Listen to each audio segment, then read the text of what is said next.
In today's video, I'm going to teach you how to remove a contact from a group in Outlook. If you've ever sent a message to a contact group and realized someone no longer needs to be on that list, this walkthrough is for you. We'll do this in the desktop version of Microsoft Outlook with the ribbon at the top, and the process is quick once you know where to look. First, open Microsoft Outlook and let it fully load so all your mail and contacts are available. If you use multiple accounts, make sure you're in the profile where the contact group lives. The exact buttons may look a little different depending on your Outlook version, but the flow is the same. Next, switch to your contacts by clicking People. You'll find the People icon on the navigation bar. This view focuses on your address book rather than your inbox, which is where contact groups are stored. Now locate and open the contact group you want to edit by double clicking it. In Outlook, these may be labeled as contact group or distribution list. If you have a long list, you can use the search box to find it quickly by typing the group's name.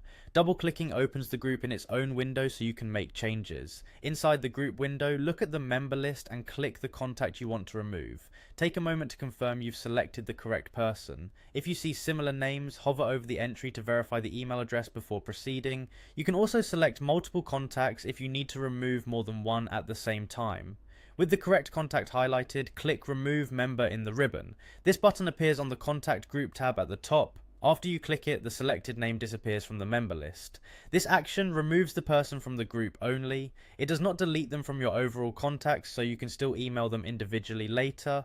Finally, click Save and Close. You'll find this in the upper left area of the window. Saving is important. If you close without saving, Outlook won't keep your changes. Once saved, the updated group will no longer include that contact when you use the group to send emails.